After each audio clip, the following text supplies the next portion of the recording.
everyone. This is Mr. Young here with U.S. History Helper, Gilded Age, and it is part 2 of our series.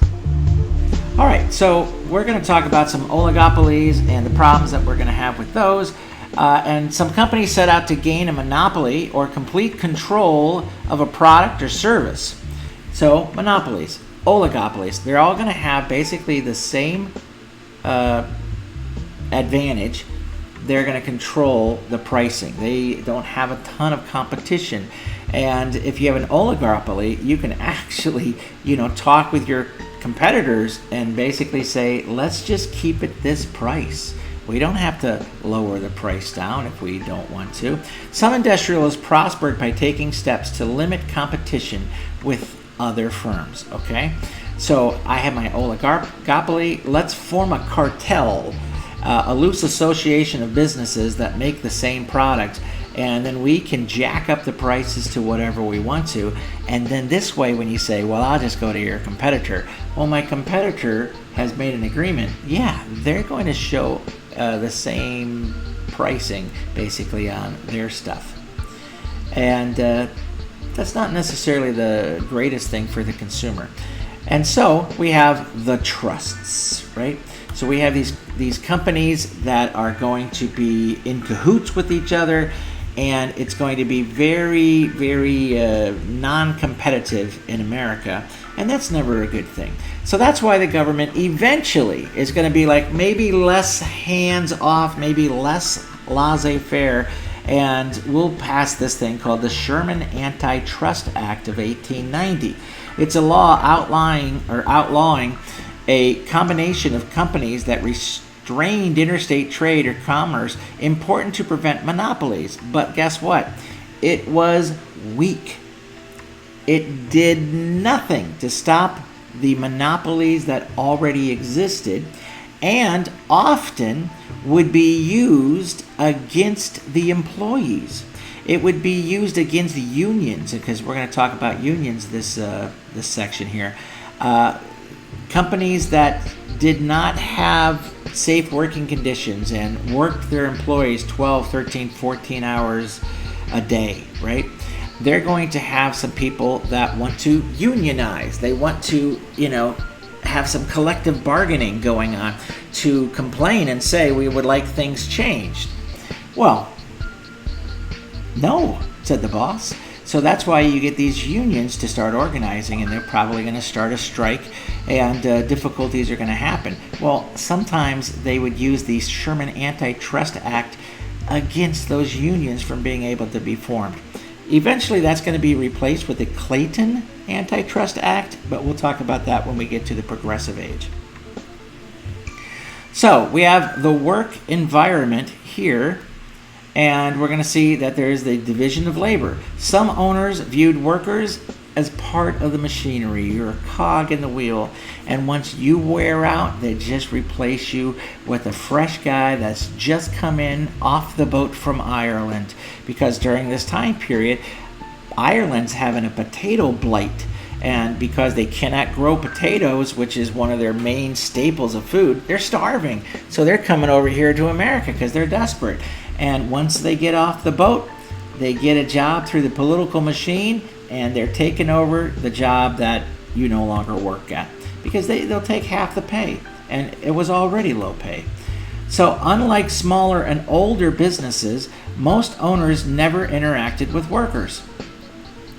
Henry Ford perfected the assembly line and created a car empire. So we see over there one of his, I think that is either the Model T or it could be the Model A, but I believe it's the Model T. And it only came in one color, black. Henry Ford, though, was a fairly decent boss because, so he had, a hard job.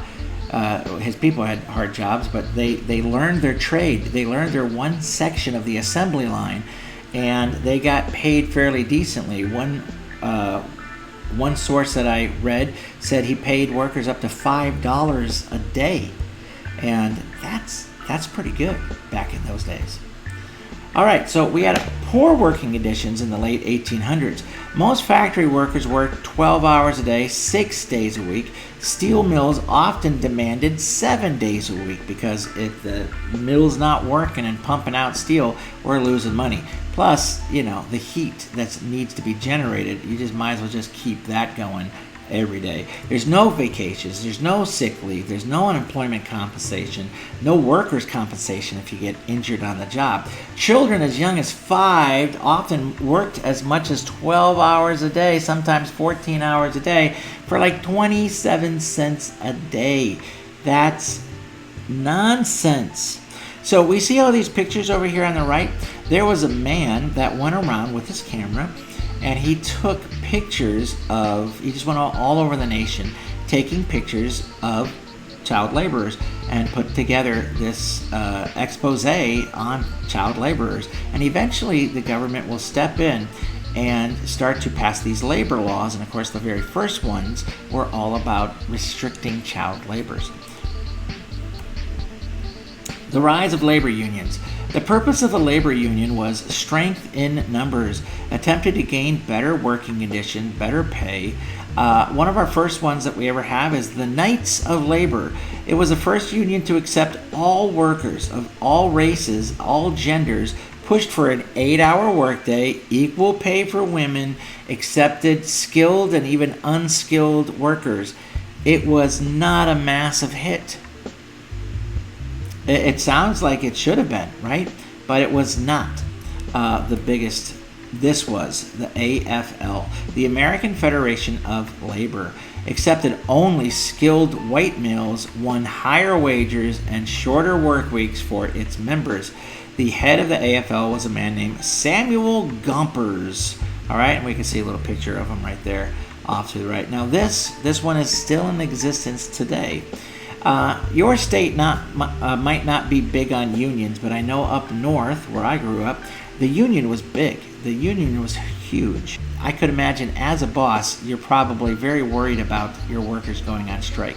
And we're going to talk about this in this unit because, the bosses, they're going to hire people called strike breakers, and they're just going to absolutely go crazy on anybody that's trying to organize a union and when it goes on strike. Many employers disliked and feared unions. Some took steps to stop unions, such as forbidding union meetings, firing union organizers, forcing new employees to sign yellow dog contracts, making them promise never to join a union, never to participate in a strike, refusing to bargain collectively when strikes did occur, refusing to recognize unions as their workers' legitimate representatives.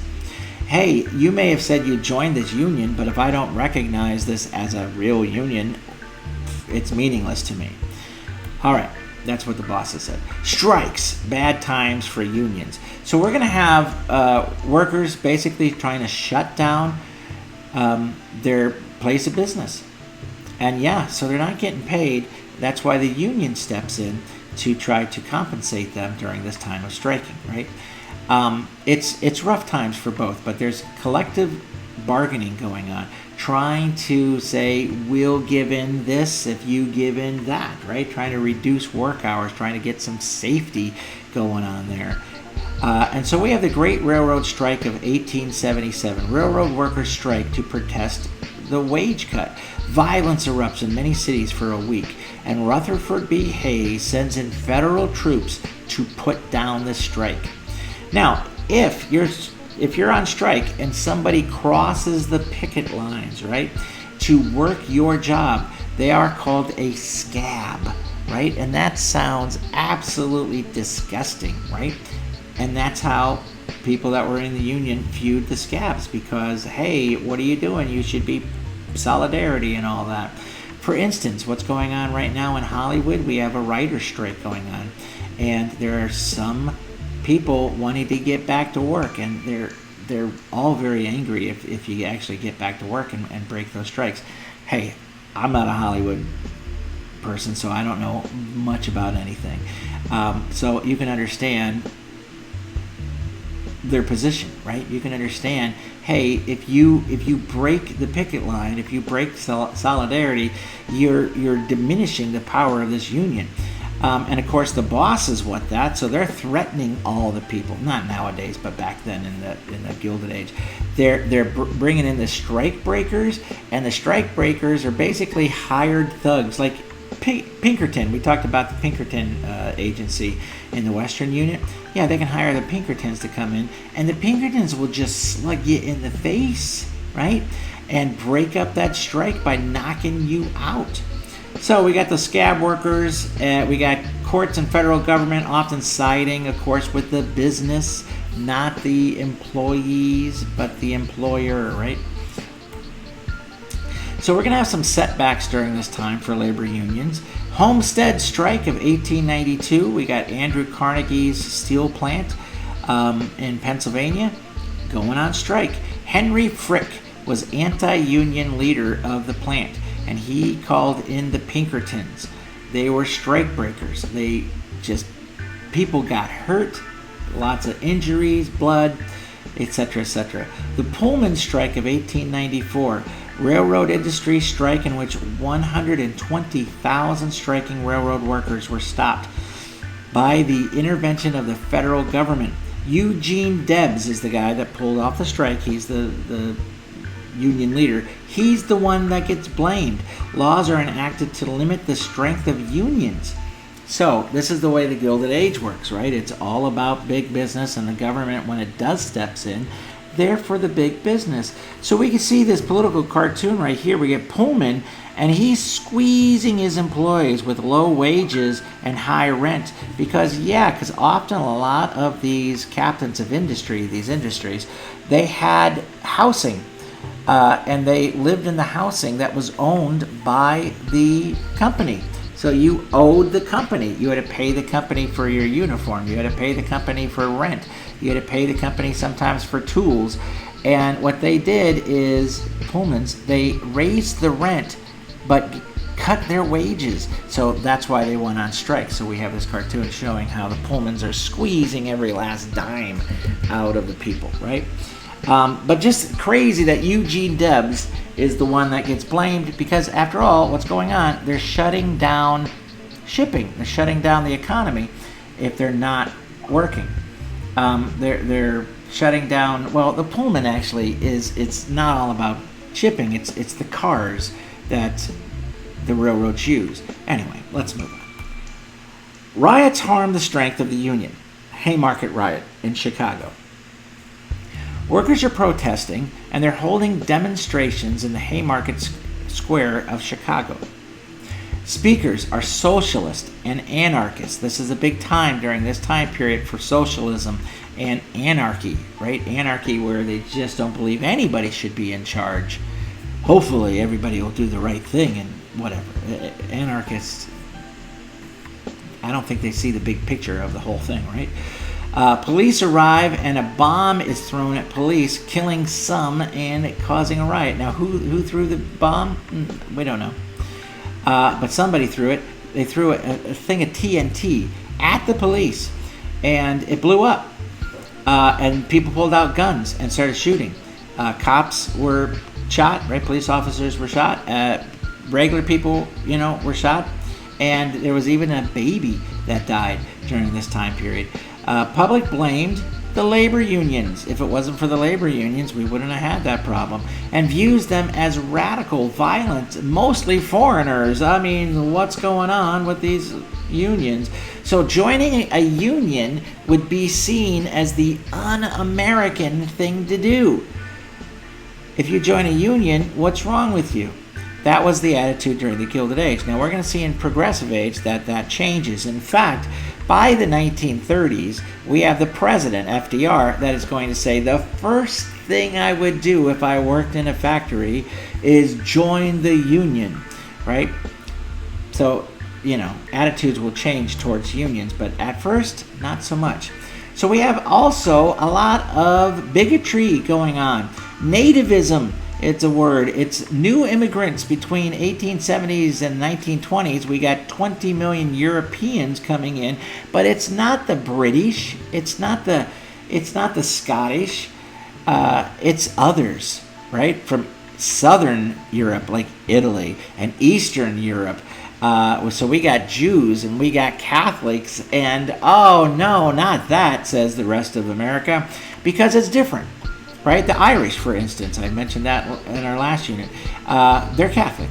And so because we have this cultural difference, you're going to see a lot more hate during this time period, and not a lot of brotherly love, a lot of mistrust. Hundreds and thousands more came from Mexico, the Caribbeans, the China. Looked and sounded different than the natives, right? Nativism is a movement to ensure that native-born Americans received better treatment than immigrants. So here is an excellent political cartoon. Here is Sven getting off the, I don't know if that's his name, but he's got blonde hair, so why not? Here's this guy getting off the ship. And here's our rich, wealthy Americans saying, I don't think so, get out of here. But look at the shadows that they cast, right? They're all wearing fancy top hats, but when they got off the boat, or when their grandparents got off the boat, or mother or father, that's what they look like. But now that they were able to make it in America and become somebody in America, they don't want these people, right? So that's how that goes. Nativism, there is a rise in the Ku Klux Klan during this time period as well. All right. The new immigrants. Where are they going to come? Well, they're going to come through Ellis Island. Ellis Island is a processing area in New York Harbor. Most European immigrants are going to be processed through Ellis Island. And then they're going to get to New York. And then what are they going to do? Well, hopefully they had family that were somewhere in America, and they had given them instructions or maybe sent some money so that they can get to wherever they're going. Maybe they were hoping to be homesteaders, and they were going to try to get out towards Kansas and Nebraska and Iowa and all that. If they were coming in from the Pacific Ocean, they were going to Angel Island in San Francisco, where most Asians enter the U.S. And of course, the new immigrants were going to have a big, huge culture shock, because this was going to be a lot different than what they're used to. And so they had different groups that would try to help out the new immigrants, right? For instance, in Chicago, they made this thing called the Hull House. And you would go there, and it would help immigrants try to integrate into society. We'll talk more about that when we get to the Progressive Age, because during the Gilded Age, the people that met you at the dock, well, those people are going to be part of the political machine. They want your vote, and they're going to get it somehow. So they're going to be reaching out to you and helping you out, as long as you make sure that you vote for my candidate. The new immigrants. We got the 1890 or 1882 Chinese Exclusion Act. This is our first law by the government to say we do not allow this type of people to come to America, and it's the Chinese. It prohibited Chinese laborers from entering the country. It was not lifted until 1943. That is about 60 years of no Chinese allowed to be in America. Now, if you are already in America, then obviously you're going to be, still here.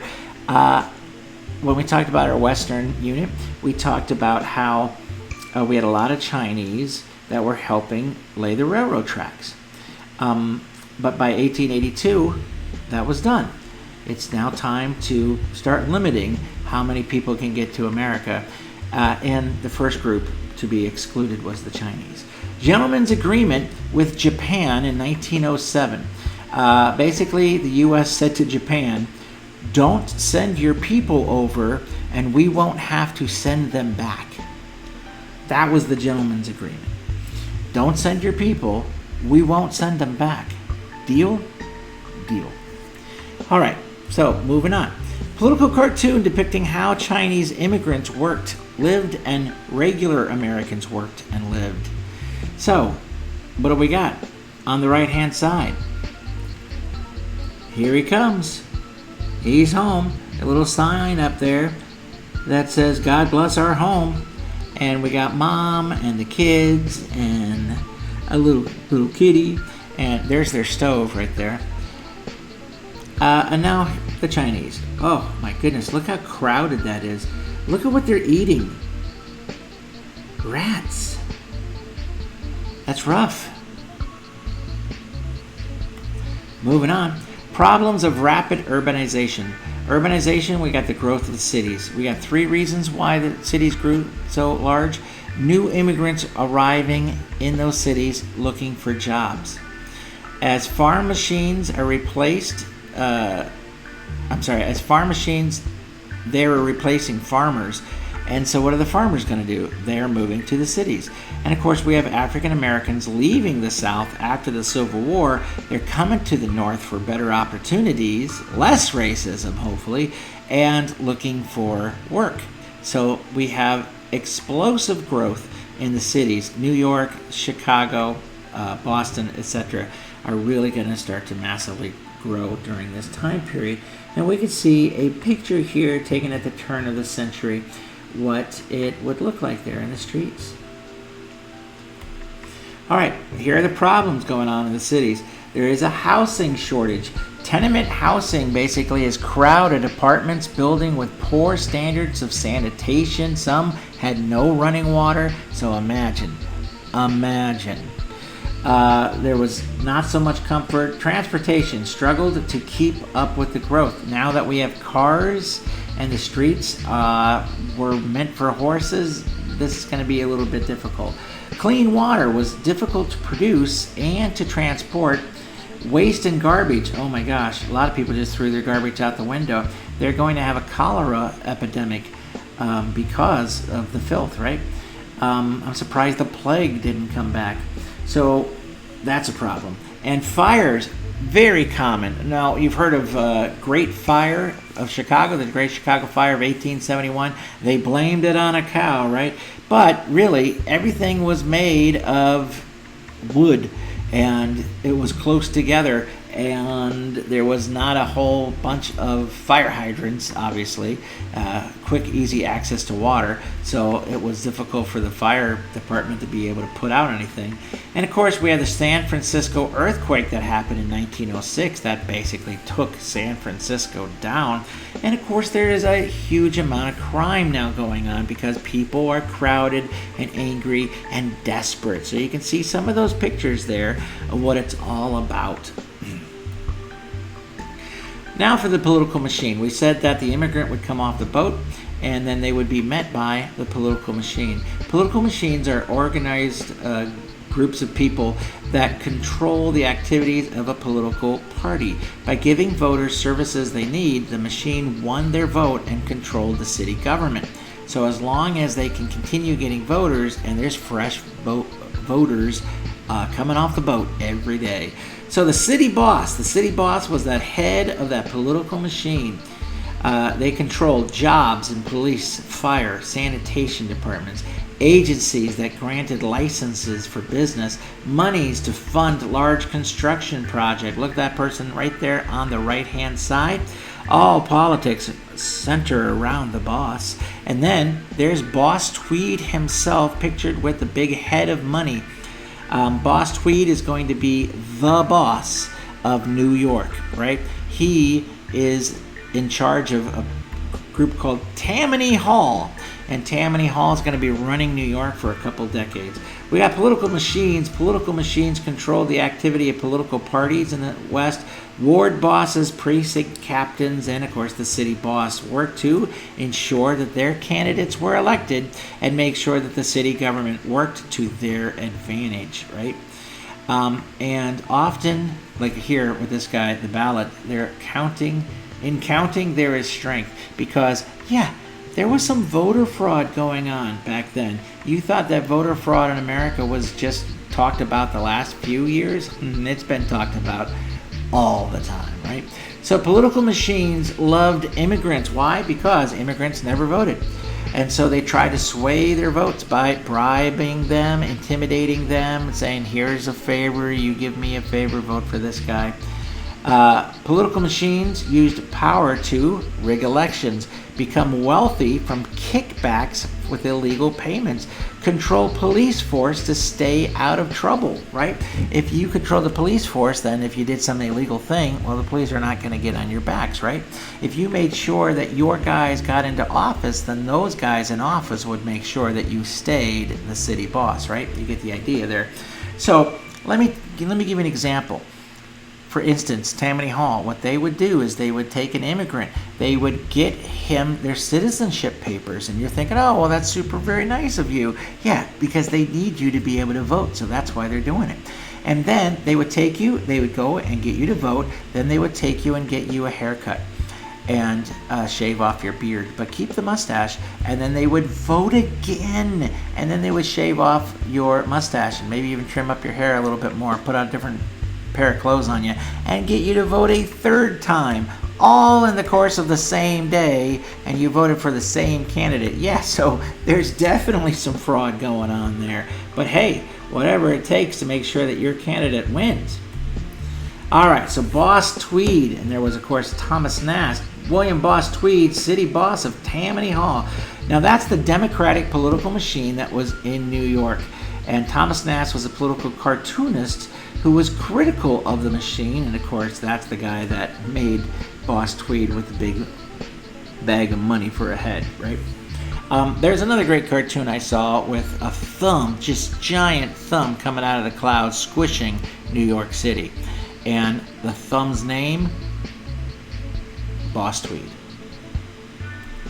All right, Pendleton Service Act of 1883. We have some good that's happening finally in the Gilded Age. It attempted to end the patronage system, the spoils system. You guys, of course, remember Andrew Jackson's whole idea with spoils system. If you are the political party in charge, then you are going to dole out your political favors to the people that you want, the people that helped you get elected. But that's kind of ending right now. We got this. Created the Civil Service Commission, which required appointed government officials to pass the civil service exam, to base jobs on merit instead of friendship, right? So I'm just not giving political favors anymore. You actually have to be apt. You're actually going to have enough brain power to do this job. And isn't that really what you want in your civil service employees? Somebody that knows how to do their job. Federal employees did not have to contribute to campaign funds. Federal employees could not be fired for political reasons. So the Civil Service Act is a step in the right direction during the Gilded Age. And boom, here's a great political cartoon as we wind down our unit. This political cartoon is all about what? Well, let's read the labels. The hand that will rule the world, one big union. So we read the caption. We don't see anything else labeled that I can see, and we can see that they're all workers. So I'm going to give you a moment. Explain this to your shoulder partner. What is the artist trying to say? And of course, there's strength in the union. Now you will notice that the time on this is June 30th, 1917. So this is well after the Gilded Age because, as I mentioned before, the unions were kind of seen as somewhat negative during the Gilded Age. A lot of people had a view that they were negative. Of course, if you joined the union because you wanted the union to fight for you, you saw them as positive. And it would take a while, it would take a decade or two for the unions to really gain their strength. And now here is another political cartoon. So let's look at the labels. What is this issue and what is the artist trying to say? I'll give you a few moments to discuss that with your shoulder partner. So obviously this is about the Chinese Exclusion Act, and the artist is showing that this Chinese gentleman here is industrial. He's got order, he's got peace, he's not given to a lot of drink, he's got sobriety. This is the person that you should welcome through the golden gate of liberty.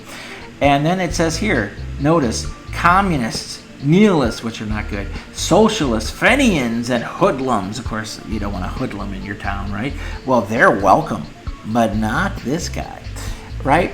So obviously the artist is complaining. It's a negative about the Chinese Exclusion Act, not about the Chinese. He's actually showing the Chinese guy in a good light. Now, where is this happening? Well, the Golden Gate probably let you know, San Francisco, right? Because they would have been processed through Angel Island, which is over there by San Francisco, of course. You can support the channel by hitting that like button and the subscribe button, and of course you can see the buy me a cup of coffee link. If you're interested in doing that, that would be great. All right, we'll see you on our next unit, which is the Industrial Revolution Part 2, and it is the Progressive Age. Ooh, we're gonna get some Teddy Roosevelt on that one. Thanks for watching.